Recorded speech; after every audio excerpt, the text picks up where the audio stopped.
Hello, everyone, and welcome to This Week in Hospitality Marketing, live show number 571. I'm your host, Lon Gray. Thank you so much for joining us on this Friday, middle of July. Hot, I can probably say in most places except for the Southern Hemisphere.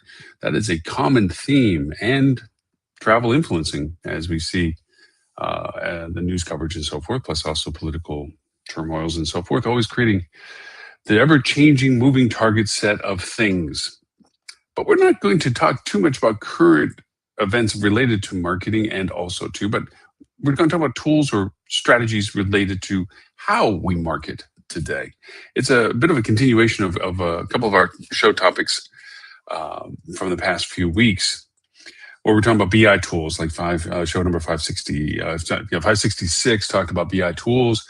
We talked about BI tools being representative in the conference, the high-tech conference and the commercial conference from HSMI just recently out of San Antonio.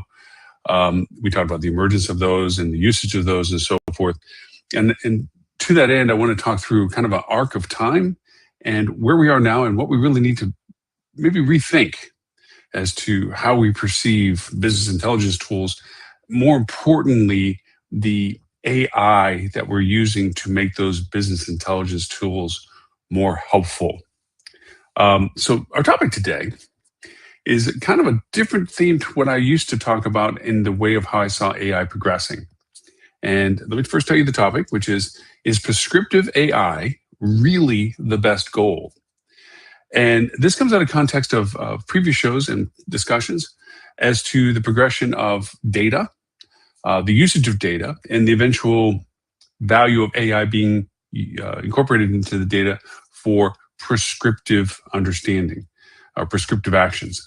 And just to kind of give you a recap as to where prescriptive sits in the model of the progress, we went through reporting as the base functionality of what data has. You have data accumulation, and from that data, you put them together into a format, historically charts, spreadsheets, possible presentations, PDF sends, reports, whatever.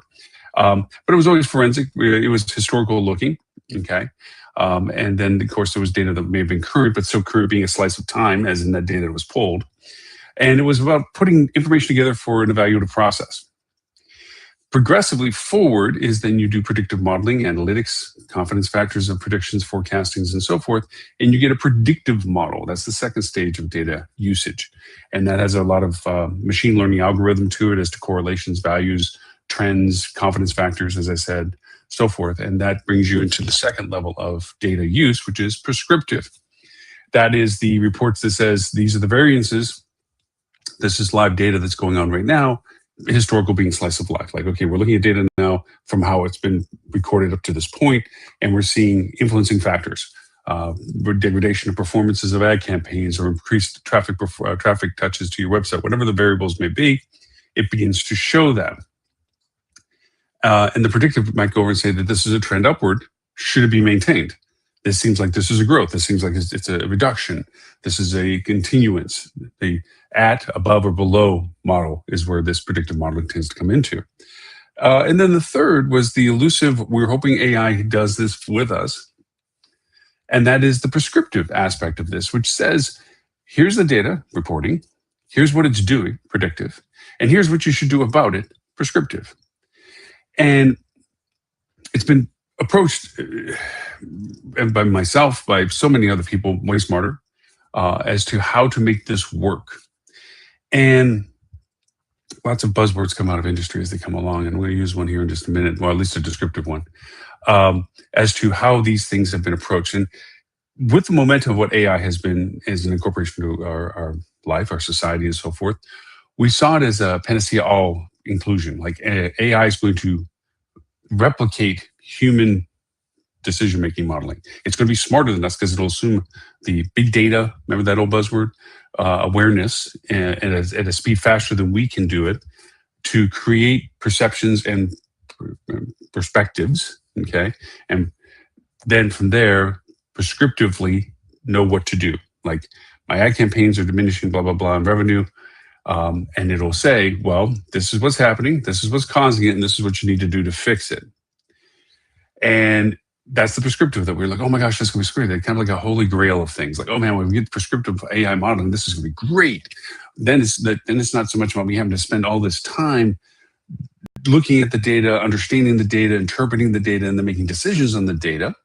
Instead, I'll have that all put in front of me as to what I just need to do. And maybe I'll just let the AI do it where I don't even have to be buggered with that they figured it out. They know what needs to get done. Let them go do it. And that's where we've hit this wall.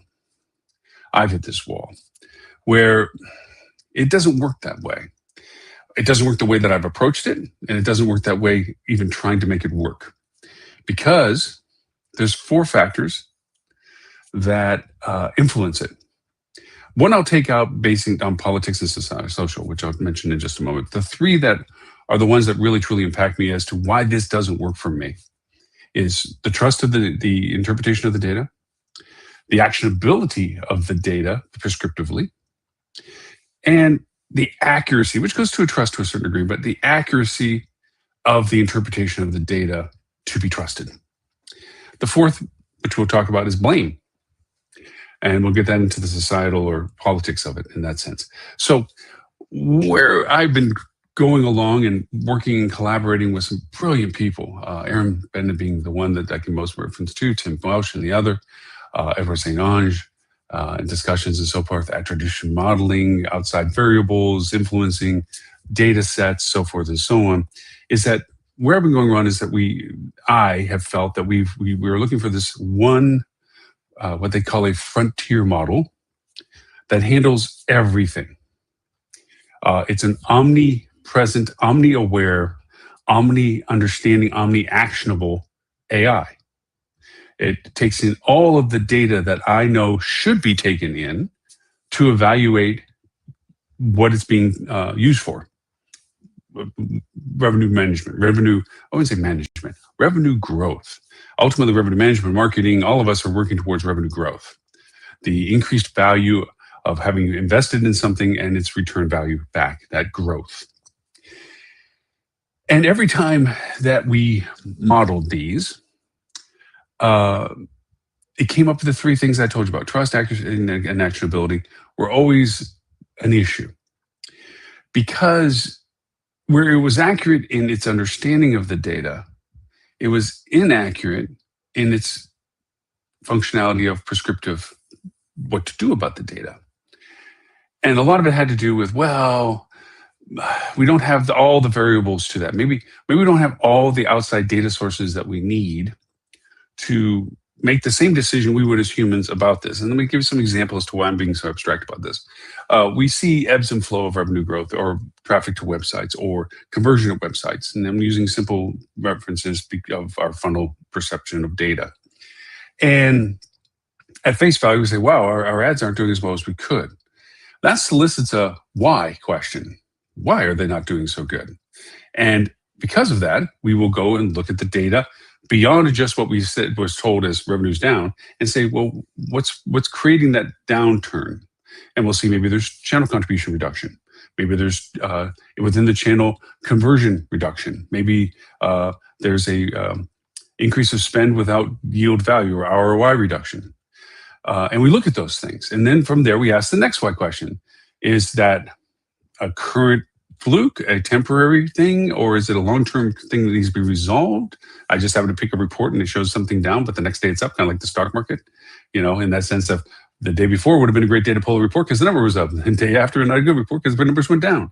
And this is all qualitative processes we as humans do.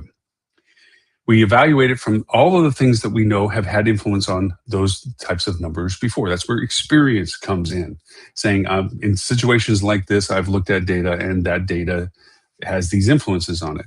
And we might look at traffic and revenue business value and say, wow, why is it that we're not getting as much business? And we might look and see that our feeder markets had an influencing factor on them. Maybe it was the cost of flights. Maybe it was the cost of gas. Maybe it was bad weather, either at the feeder market location that they couldn't get out or at our destination that deterred them from coming. These are things we begin to go through in a natural progression of awareness in our evaluation of the data. So the key process is, if we were to break it down into steps, is data gathering, reporting, awareness of variances. That's all the way up to the prescriptive of it, like saying, with this, there's going to be a problem, or to the forecasting of it. And then prescriptively it says, and this is what you should do about it. And AI, in its omnipotent capability that we tried to make it do, said, well, you need to spend more money. And we're sitting there going, well, that is one option. And it might even give you a lateral description as to why to spend more money, because the volume of value of a market has yet to be peaked at your percentage of voice that would be most productive. And it might be valuable to do that, where maybe spending more money will get us a larger voice and it'll compensate for some of the revenue, albeit at a cost, but that cost is at an acceptable return on investment, all the math that goes with those things. And then we sit back and say, well, that, or are we throwing good money after bad? And then we actually have analogies for these and sayings for these things. And we might think that, well, we may not have our full volume of our voice of volume of the traffic. There might be a reason why. Is there somebody competitively that's taking in the top share? Is it density of competitors? Is it bad weather? Is it loss of feeder market interest? These things give us consideration. Now, going back to the AI solution, the omnipotent frontier model of everything all together, one massive omni AI for prescriptive modeling, you say, well, I'm going to need to get data on weather. I'm going to need to get data on air flight costs. I'm going to need data on gas prices and all these other things that have data related to them. So that, again, big data, we can say, hey, AI, here's the source on weather to compare to and use when you're trying to prescriptively tell us what is needing to be done about this problem or this discovery of variance. The problems that we came across real world were, if you give them all equal value, all these new sources of data in comparison to the data they already have, the ADR, the argumency, the historicals, the feeder, all the information you've already given it, it turns into our paradoxical paralysis of choice. If they're all equal and they all have an influencing factor, then you can't accurately define what one thing would be more valuable than the other, or what the real cause and effect relationship is that skews the data to be actionable. Okay, remember that's one of the aspects that kept getting us, is it would tell us, hey, your revenue's down. That's all the way up to the predictive side of the modeling. Okay, you're on trending down, you're not doing well, your conversions are this, or your revenue's this, or whatever the markers are that it's indicating there's an issue to be looked at. But when it looks for the prescriptive or the answer to that variance as to what to do based on the goal you told it has to keep going for, in this case, revenue growth, it gets lost because weather was good, bad, gas prices were good, bad, airline tickets were good, bad, maybe variances in each one of those, but if they're equally accounted for, which one was the influencer? Which one may have been the tipping point? It can't figure that out. And so what it ends up doing is saying, it is what it is. I mean, in a basic, simple sense, it just, with everything you've told me about everything that should be influencing this prescriptive ability you want me to do, I'm telling you everything have influenced it, so it kind of is what it is. That's what we got a lot of, is the confidence factor, which is the mathematical way of determining whether there's a probability of it or a lack of probability of it, was low. It was medium. It was in the 50-60% range, which turns into the coin flipping mentality of like, well, it could or it couldn't be. I've just tried to see. That's where it began to break down, because we're asking it to be so inclusive of so many forces of data. We're trying to make it human in its perspective.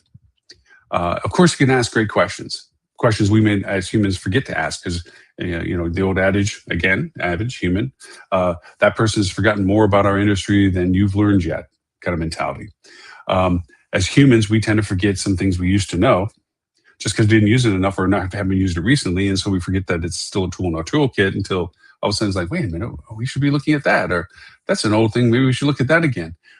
And AI won't do that. It'll always, if you tell it this is something you're supposed to consider, it'll always include it in its methodology. And that's a huge benefit to it, actually. So with this omnipotent ability of trying to humanize the AI perspective, it neuters its real value. Some quotes I got out of a really cool article about LLM modeling. It says, assuming a single frontier model can handle all workloads often leads to high latency, because it's literally confusing itself with what is influencing what. Everything's the same, okay? Spiraling costs to train, because now you have to create situational interpretation. It'll come up with ambiguity, and then you have to look at it and say, well, actually, you should have accounted for the weather being more and the gas being less, or you train it to know how to look at it again until it comes up with the wrong answer because you told it one circumstance, but there's now a new variable circumstance. And you have to keep modeling it, so it costs money to keep doing that. Okay, costs money to spiraling costs, fine tune and operate, and of course, there's always compliance risks because as you keep giving it more data, as you keep telling it it needs to understand the data better, it will keep redefining what data it wants or uses. And if you haven't asked the users, okay, the content of data that you're gathering in, that it's permissible to use that data at any spectrum that we want to, then you run into a consent permission issue. Maybe users didn't want us to, or had never given us consent to, using the data in the formatting that we were doing. Think of it as a AI voice prompt, a voice tool. You have to make it clear that it's all right to take what they're telling you in the conversation and use it in the AI modeling to give you the answers that you're asking for. It's true. Consent it's not our data. So the solution to this, or at least one avenue out of the gates of hell, I guess, is I stopped looking at this omnipotent AI as the solution process, the prescriptive AI omni, and instead began to see it the way we culturally are beginning to use AI. We've gone through that arc of, oh my gosh, it's Skynet, it's Terminator, it's iRobot all over again. Dominance of an AI intelligence going to overtake us and rule the world, and whatever. And it's not to say that isn't a possibility goal as things go on, but rogue AI, great movie fodder.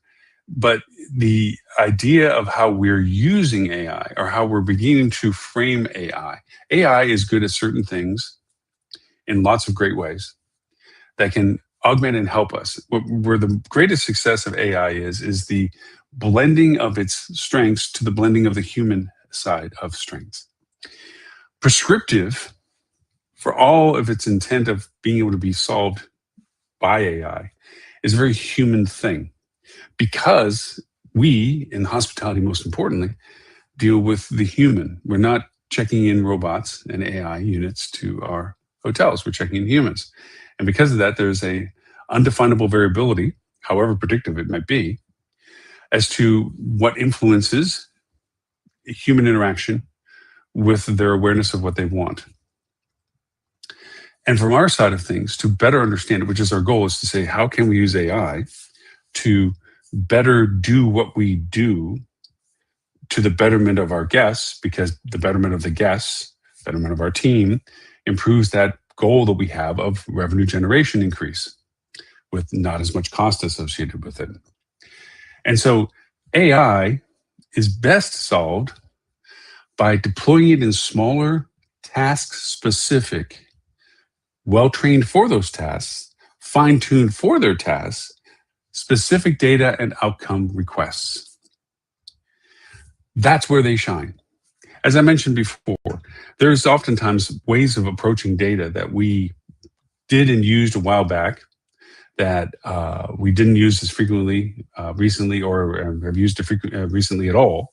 And we've forgotten that modality is valuable, just we forgot it that maybe in this case it would be more valuable. AI doesn't forget those things. It will remember if you tell it this is functional ways of looking at data, it will continue to function with using that perspective. A lot of what we want out of the data is the things I mentioned. You want to trust the data, that it is inclusive of everything that you want it to be aware of, okay?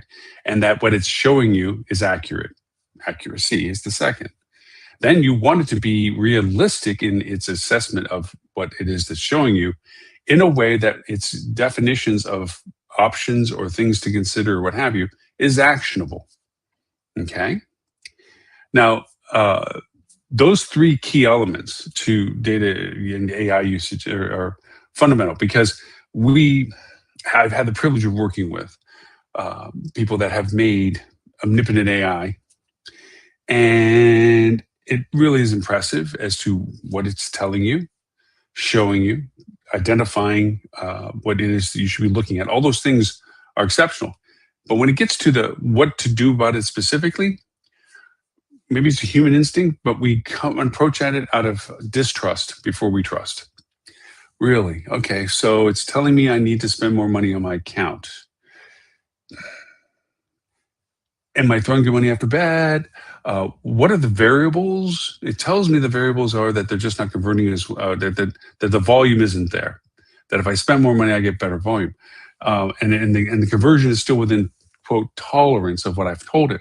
Wonder if I wanted a higher tolerance. Wonder if I wanted a lesser tolerance. And you begin to outthink what you designed the model to do to make to undermine whether or not the advice that it's giving, the prescriptive, what to do, okay, is truly the best choice to do.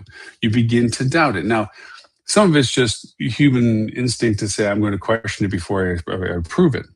That's what good managers and leaders do in that process. Is like, let me first understand it to the level that I then can endorse it. Good process. Skeptically, it's always, I didn't come up with that idea. It's a pretty good idea. Because let me see if I can punch any holes in it. We have the old adage, some come in with a good idea, you throw it up in the air and you shoot at it, old analogy. And if it still holds water, it must be a good idea. These are all reasons in our human existence we have these phrases. So if you have AI doing specific things so that there's a continuity of depth of analysis, all the ways that you've learned how to handle data is incorporated into its data interpretation. That gives you a high confidence and improves your trust in it. Like, I know what it's doing to calculate this stuff. And I'm knowing the values that I've given it and the parameters I've given it. I know how it's thinking because I built it on how to think. So you have a high confidence in that, which gives you trust. You have a sense of accuracy to that because you know that based on what you asked it to do with the data and how you gave it the parameters to look at the data, you believe the accuracy to be well-founded. The actionability is under parameters that will always can take training and requirements, but for the most part, most of the instances are actionable because they're fundamental cause and effect answers. It doesn't tell you because your ad campaigns are low, go plant a tree. Okay. It doesn't go in that direction, unless you, of course, did something wrong. It is very cause and effect on its prescriptive interpretation. The problem with the cause and effecting aspect of it is that sometimes it's not as simple this then that. Okay, if then conditionals are more of a machine learning algorithm. A lot of it can be interpretive as to correlations of what's going on in that particular channel with other things. Butterfly wings creates cause, the chaos theory. Butterfly flaps its wings on one side of the world and the other side has a hurricane. It could be influential on other aspects that you don't first see, but it could see if you told it to go look. Case in point, your production of a campaign for an event isn't going well. Easy first answer is you're just not either spending correctly or you're not targeting correctly. Easy enough, did that all the time. Don't need a prescriptive model for that. But prescriptively, if you did have a model for it, it would say those things.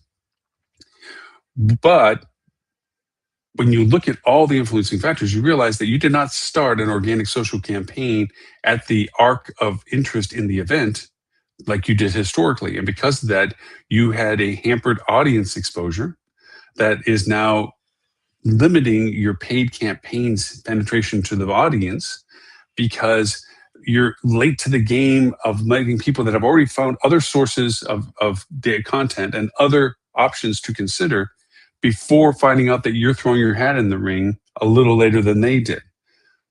If you build a good model, you can understand those things by creating values of historical data. This is when we did this and this, and you create this modeling for it to understand.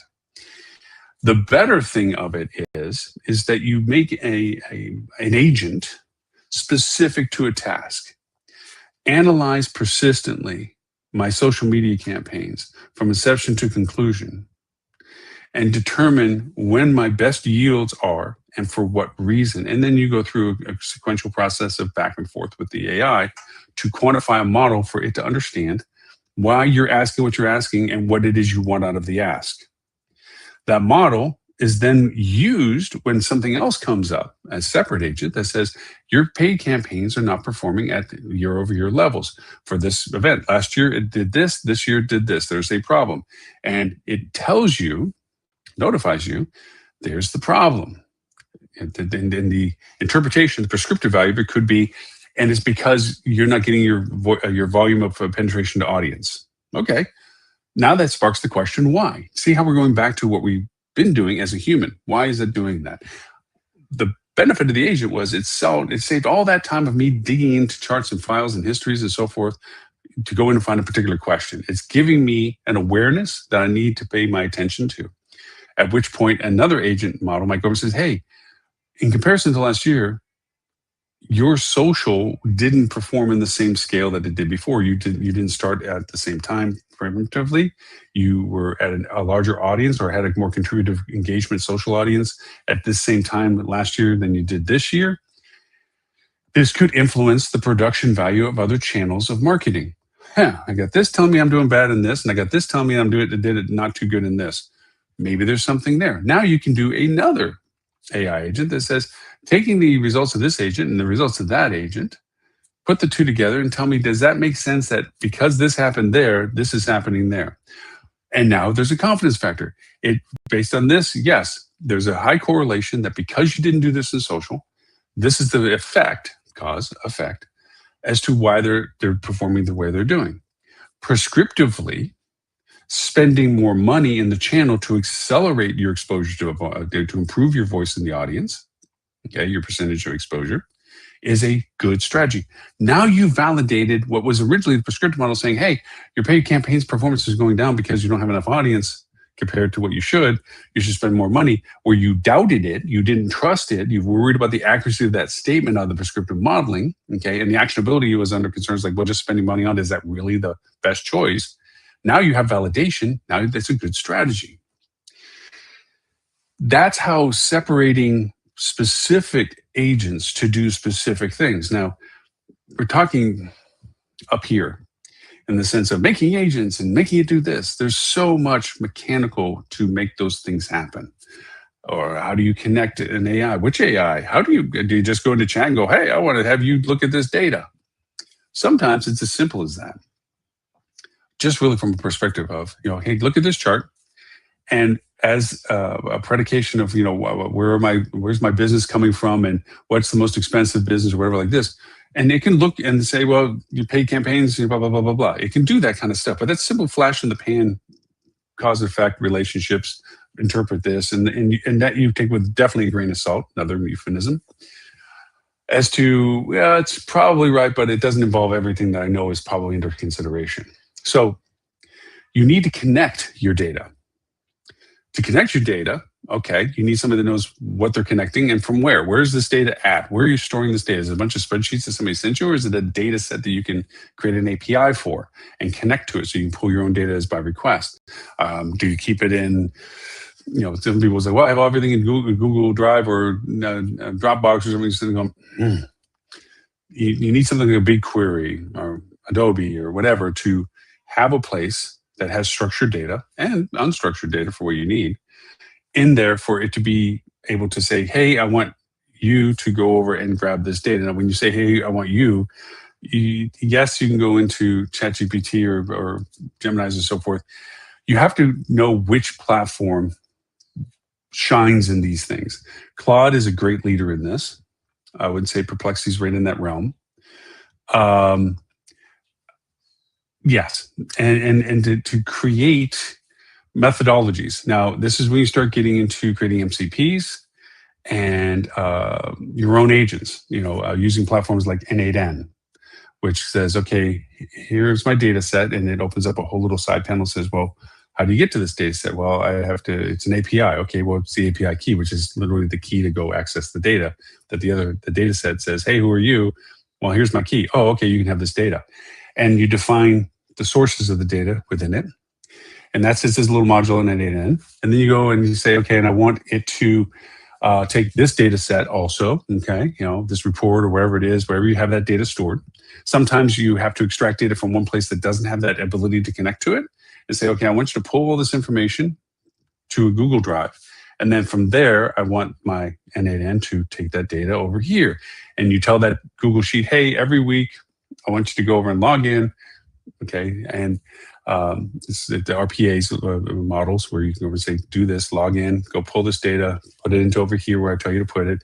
And now that data gets used in a platform that says, I want you to take this data and take this data. I want you to look at this data and look at these specific fields or specific places within the data.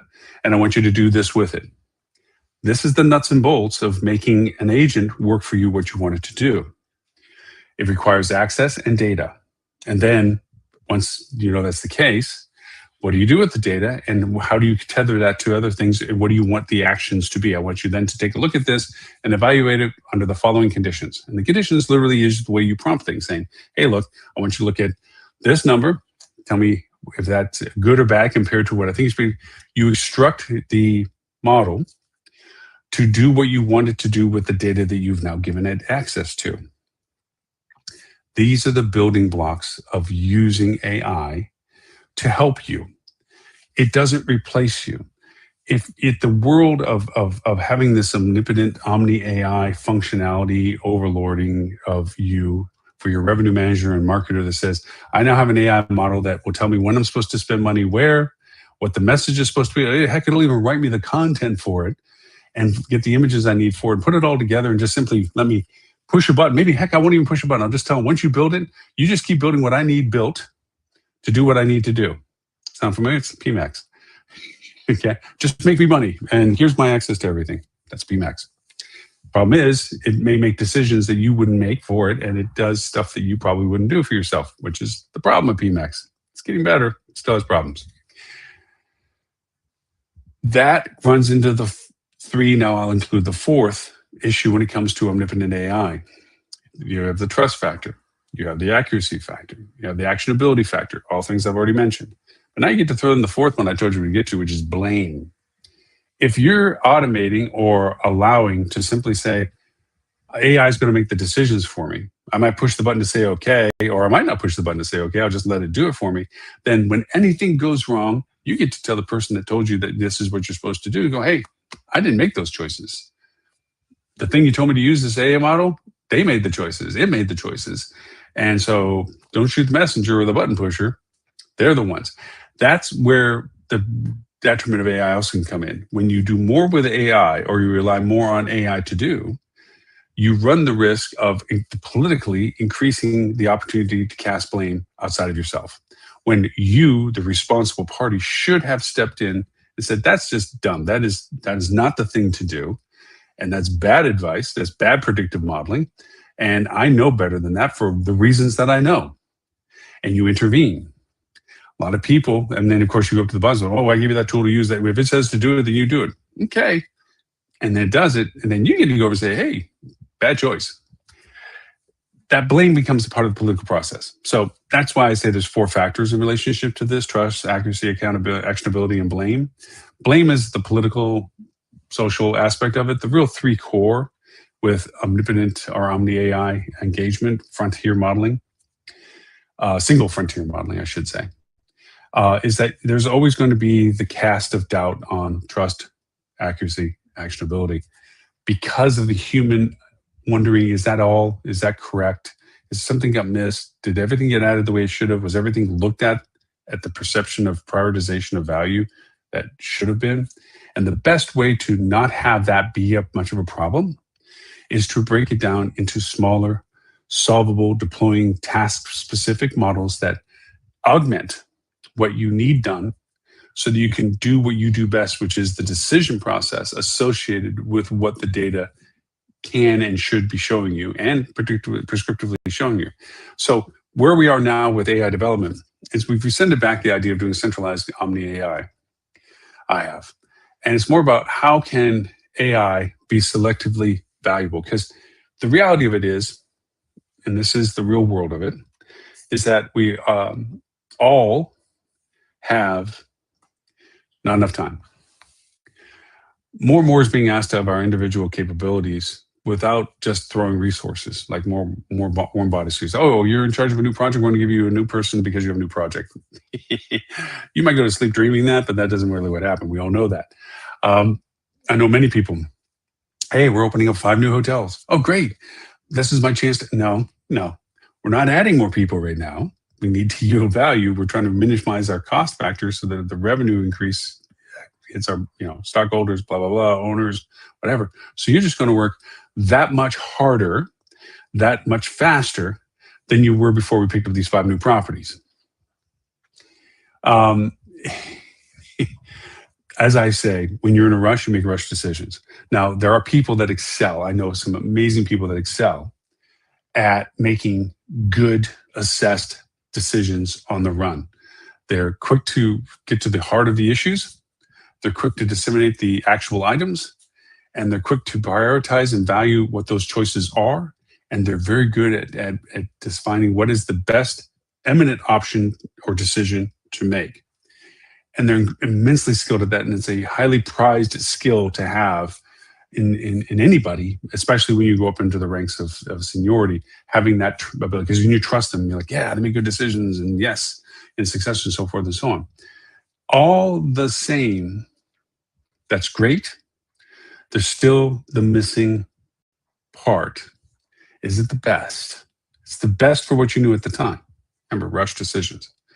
It's the best outcome that came from what you knew. But is it the best if you had the time to know more? Was there a better way? And the only way you can do that is if you're able to spend more time evaluating the variables, evaluating the options. I've seen it go south. I have the same problem. I struggle with myself. Sometimes I put myself under paralysis of choice because I have enough time to think and rethink and overthink so many other variables. I put myself in a small corner with a paintbrush. I get this paralysis. Every choice I've now discovered has its merit, but none of them are one particular standout, but all of them are good. Which one should I choose? Paralysis. I don't know which one. Where sometimes rushing the decision is like, look, I give case in point. Going to a doctor visit a while back, gentleman in front of me went up to the checkout thing, and they were saying, well, when do you want to come back? And he says, well, what options? And they were like, well, just pick it. He spent that's an exaggeration, a long time going through his calendar, figuring out how it was going to work best, whether this was an convenience, capability, not capability, whatever, to figure it all out.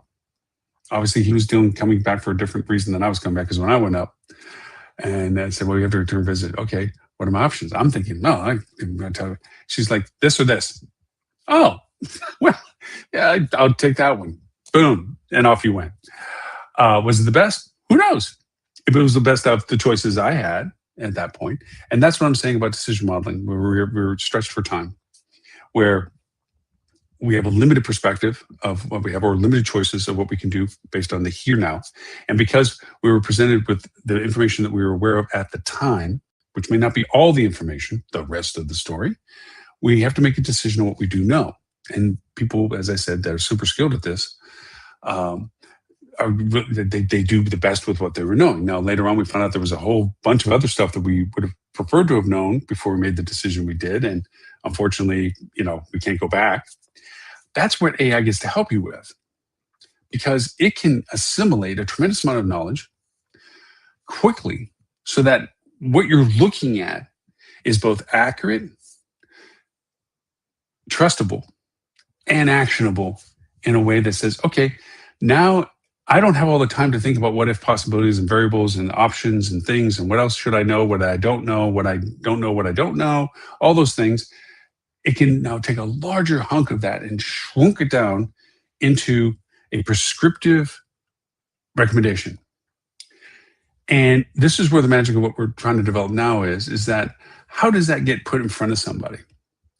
Is it from insights? Like, hey, did you notice that this is this because of this?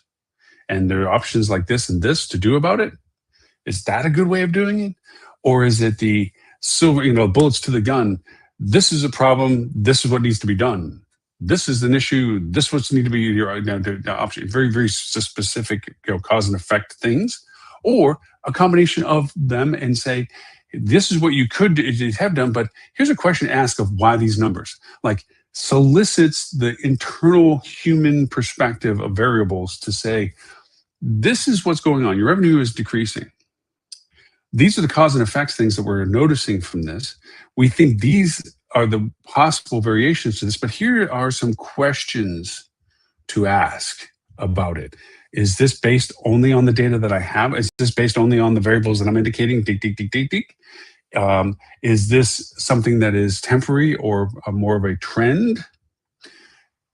By having that treating like a human of, here's the information, here's the things you should pay attention to the information, and here are things to ask about that information. Is that a way that it can be useful for these high yield positions that have too much to do in too small of a time to be better at having more comprehensive information to evaluate their choices on? That's what we're working on. So it's not about having an omni AI that says, hey, this is what you should do, hit the button to do it. Instead, it's more of a, you know best for what you do. So here's what you need to know better in more comprehensive ways, and influencing things so that you have a sense of understanding what we're pointing out. Here's some possible questions to consider. Here's some possible solutions related to those things. You make the choice. Is this important enough to do something about, or not important enough to do about? It's just, okay, that's happening, and I think that gut reason is this, this, and this. I'm not going to worry about it right now. But this over here, this requires more attention. It does two things. One, it helps you make an immediate decision, which we all desperately need. Two, it might solicit a deeper understanding of why those things are happening, which allows for a deeper long-term solution, which is also the aspect of why these things get decided upon by high-level people, is they have a more broader perspective of what's going on. You're able to push that down deeper into the food chain with people at less responsible levels that get better, more comprehensive information, make better decisions, even at the lower levels. That's where the value of the AI really begins to shine. Improving the efficiency of those that are at the level currently that require these types of decisions to be made, and deepening the understanding within your food chain to people to have a better awareness of their decisions and the impact on the greater scope of things. So without beginning to sound like I'm beating a drum, I think we hit the point to where I wanted to on the idea, is prescriptive AI really the best goal? I would say an answer to that question, not omni AI, because you lose the trust, accountability, accuracy, and use it as a blame game, but rather solving it, deploying smaller task-specific models that augment the process of human interaction is the better answer to that. So for everyone who watches us live on the TV channel, Hospitality Channel, on all smart TVs, just look for Hospitality Channel. Thank you so much for doing so. We're in 209 countries around the world. We broadcast in 11 languages, or I should say subtitled in 11 languages. If you listen to Hospitality Radio, we're live on it, and we're in 39 countries for that. There's crossover for both, but radio versus visual. Apple iOS or Google Play, Hospitality Channel app, you can catch us there. I show all the time, paid content behind the firewall, on-demand stuff. All of our shows, all of our podcasts at hospitalitychannel.tv, as well as hospitalityradio.com. That's more linear. We have lots of other shows from other sources that play about sales, marketing, operations, accounting, all aspects of hospitality. If you're watching us on simulcasting, Facebook, LinkedIn, YouTube, Twitch, for those that get media there, thank you so much for watching us and listening to us there, and for all of our association platforms that broadcast our show, corporate affiliations that like our content. Thank you so much for broadcasting on us. And thank you to all of you that are watching me live now from around the world at time zones that still impress. Thank you so much. We will recast the show and its entirety as usual, 11:30 a.m. Wednesday mornings, Sydney, Australian time for our APAC friends, 11:30 a.m. Wednesday morning, London time for our EU and Mideast friends. So, of course, if you have any feedback, reach me at lauren@hospitalitydigitalmarketing.com, or audio feedback at htm.news/talkback. And if you're a hospitality marketer and you want to join peer level groups, it's not on Facebook, this is separate. Go to hospitalitymarketing.club, put your email in. We'll send you a quiz, validate you are a current hospitality marketer, and join the peer group. So again, with that, my name is Lauren Gray. I thank you for the privilege of your time and look forward to talking to you next week.